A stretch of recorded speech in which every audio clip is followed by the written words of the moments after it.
NOS4A22, Book 2, Trust No One, Chapter 19, The Power Hour.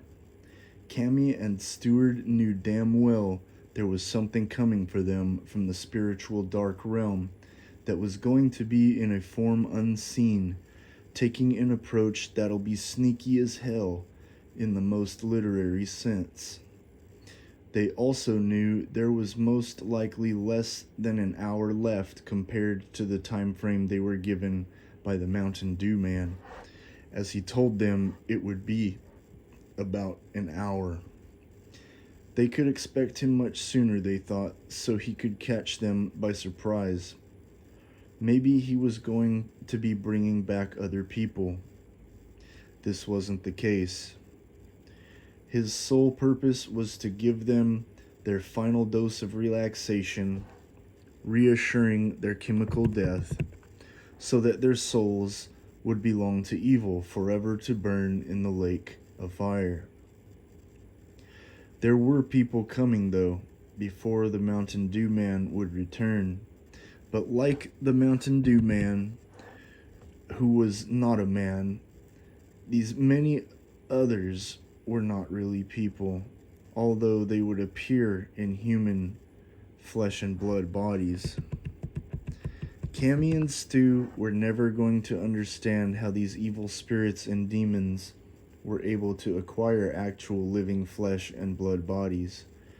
These beings were bred in the depths of the pit, above the lake of fire, in another spiritual dark dimension and realm that could not possibly be understood by the human mind. Their brood is a maker of hollow shells of flesh for possession. Just like the hollow tree they were in underneath, there was an incubation chamber for the countless broods that were made by human blood.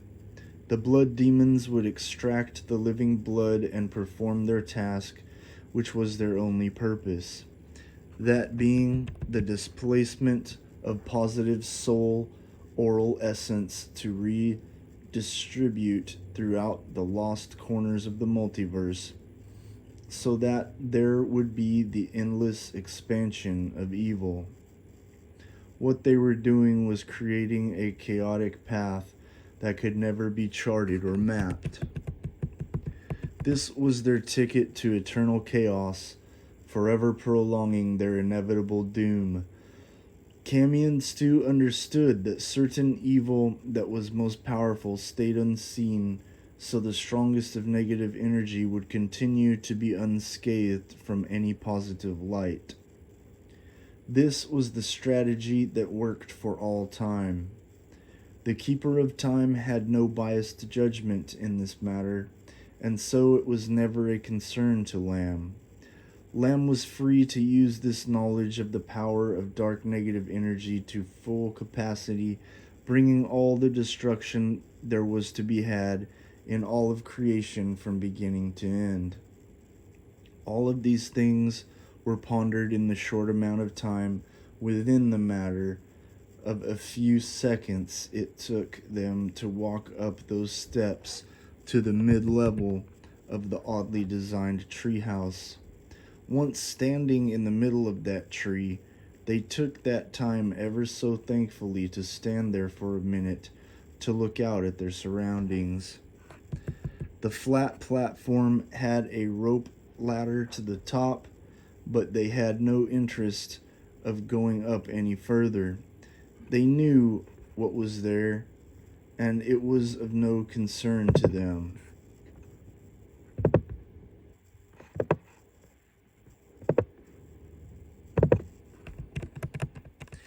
Cammy looked at the ceiling and telepathically showed with her vision the things she was seeing, forwarding the visual projection over to Stu's eyes, making him turn his own eyes, causing his attention to turn to the same places where Cammy looked within. They admired the intricate patterns and layers of the patterns that made the third level above them.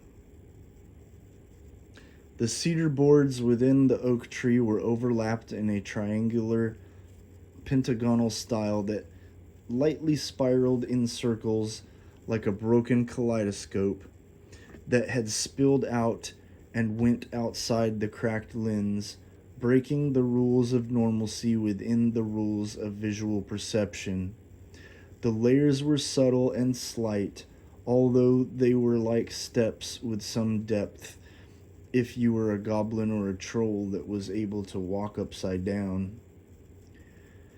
Once Cammy and Stu were able to break their upward gaze and redirected their vision to the outside, they saw a crowd of people just outside the house.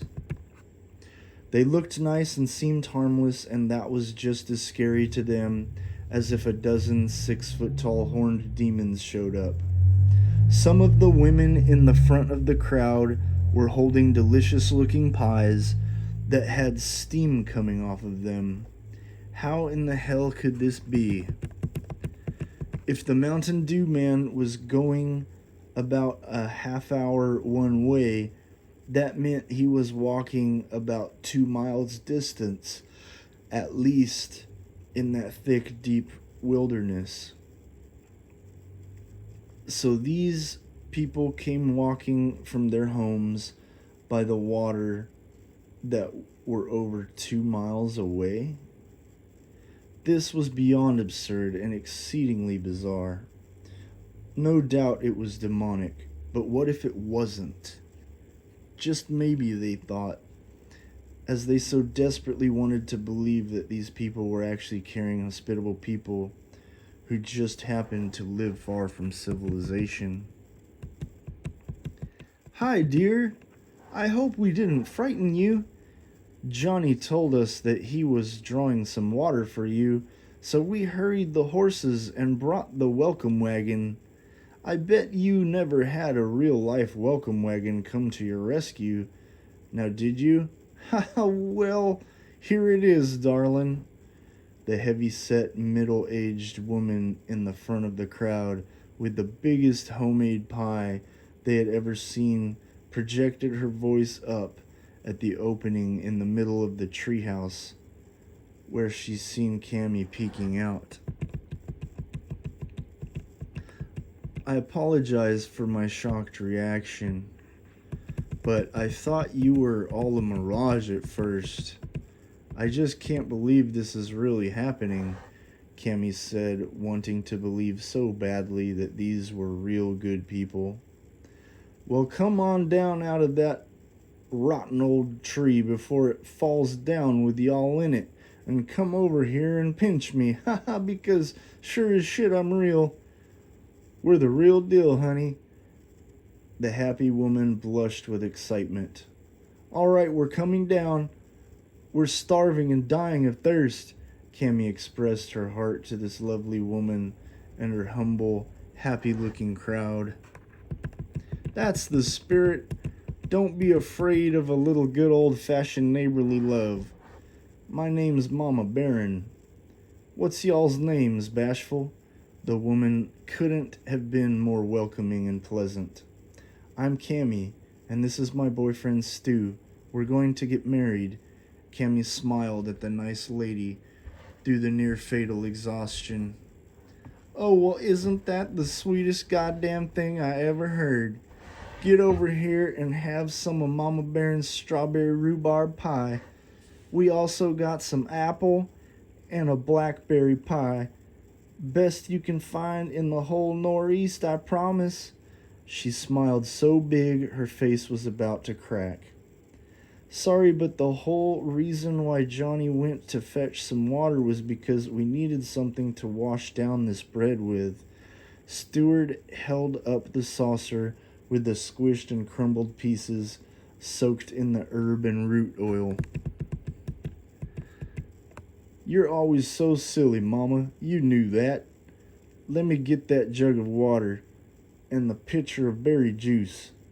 A man who they assumed to be Mama Baron's husband butted in a jittered yet friendly way.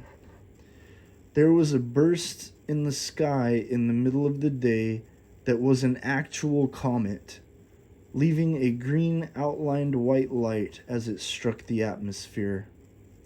Cammy spoke telepathically, addressing her concern as she knew from the shared feelings she felt from Steward.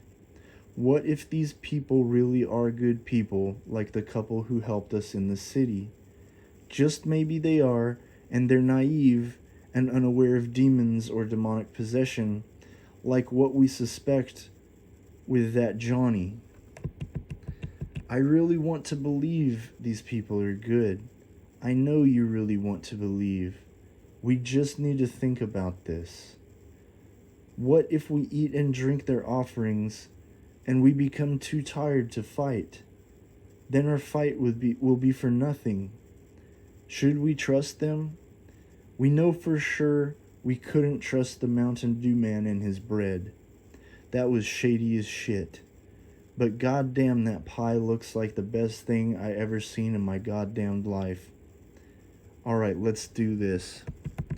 If we get a bad feeling or a bad taste, then we gotta fight them immediately, okay? Stu gave the go-ahead to take the risk. Sparks fell from the sky. Stu nodded to Cammy, and she held out her hand for the water. She took a good few thankful drinks, and then passed the jug to Steward so he could do the same. She was given a nice ceramic plate with a silver knife and fork. The man then introduced himself, whom they had assumed to be Mama Barron's husband. Well, as you probably guessed, I'm Papa Barron. We're the family that takes care of the water here. As you may or may not know, this forest has one of the last sources of clean, drinkable mountain spring water in the whole Northeast. It's been in our family's care for well over 200 years, closer to 300, that is. That's so cool! We are so thankful for you and what you've done for us. This is the nicest thing anybody's ever done for us, really. Cammy expressed her tender gratitude in deep thankfulness. Well, you just relax and enjoy that pie. Then we'll see about giving you a proper bed, Papa Barron insisted. That sounds amazing, sir. Thank you. Eternal thanks to you, really. Steward gave his sincerest regards. You know how you can thank me? Just sit back, eat your pie with your girly friend, and let me introduce you to the crowd. Now this here's my youngest child, Betsy May. She's named after my wife because she waited a lifetime to have the daughter she wanted after having 5 boys. So I guess you could call her Betsy May Barron Jr. or Betsy Jr. Papa Barron started with the youngest, Mama Barron's pride and joy, then went up the list to the oldest. All right, thank you. What a lovely family, Steward said with stuffed cheeks as he and Cammy ate off that single plate that had all 3 kinds of pie on it. Why, thank you. Yeah, the rest of these kooks are my extended family, but I'll introduce you in order here, Papa Barron explained as he put it simply. I love it, Cammy added in between gulping down a big swig of juice to wash down a mouthful of pie. I sure am glad to see you two enjoying the pie. It'll perk you up. Well, this here is our youngest boy, and he goes by Critter, but his birth name is Matthew. Now I know what you're thinking. What the hell kind of name is Critter? Well, it's not because he likes critters or something. It's because his hair's wild as a critter. But you can't tell because we keep him with either that buzz cut or a flat top. If we don't, then that mop is out of control. I'm serious. Papa Barron wrinkled his forehead upward and his eyes bugged out. That's the best nickname I ever heard. Stu accidentally spit out crumbs of pie as he blurted out what he tried not to laugh about out loud. Don't worry, boy, you could laugh. Hell, I do often. With that, Papa Barron really broke the ice. Ha, you could be a comedian, Cammy said with a burst of laughter. What's a comedian? And a nickname? Why call a name nickname? None of my boys are named Nick. I don't even know a Nick. I'm just kidding, goddammit. I really had you going there for a second, but really, I don't know a Nick. Papa Baron cracked some quick jokes. You're something else, Papa Baron. In the best possible way, I mean that. Stuart caught himself from an accidental insult, turning it into a backhanded compliment. All right, boy, I got you. Here's my boy Jandaroy. He's your age, and he likes to wear hats like you.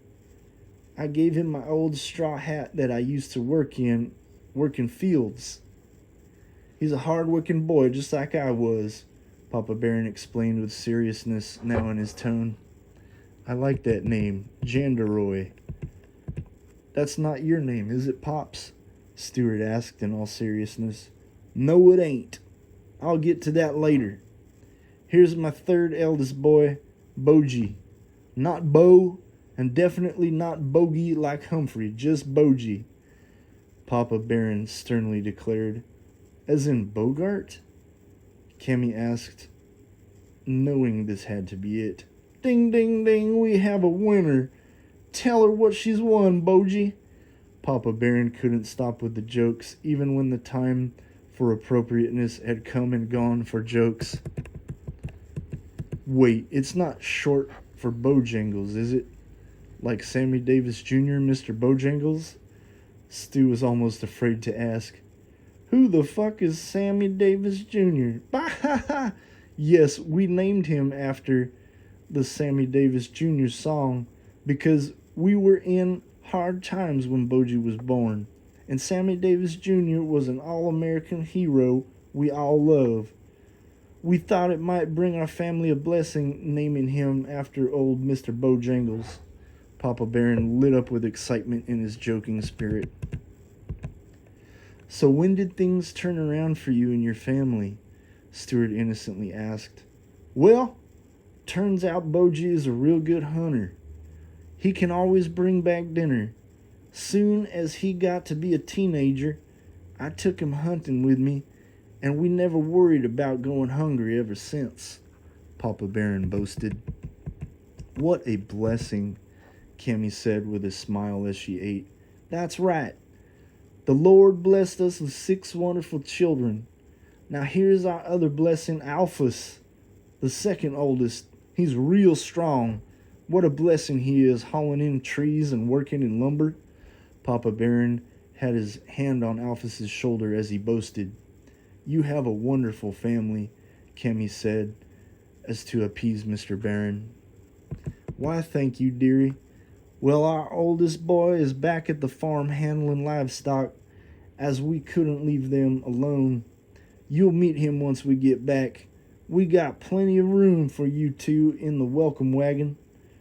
So I'll go through the grandkids now. Let me introduce you so nobody's left out. Mr. Baron almost began going through his grandkids' names, but Stuart quickly butted in to ask an important question. So this wagon is so big it fit all your family and it still has plenty of room for us, Mr. Baron? Stuart couldn't believe it. That's right. It's got more than enough room for all of us. Don't you worry. You'll see. Now, let me go through these kids' names here so nobody feels neglected, goddammit. Mr. Baron was getting antsy to finish. Forgive me, I've just never heard of such a wagon before. It must be magnificent. Please introduce your lovely grandchildren. We're almost done eating. Then we'll be ready to go. Sorry, I just get anxious. Forgive me too, boy. All right, these are Alphas' boys. Alphas Jr., Corduroy, Jeff Lee, and Bobby.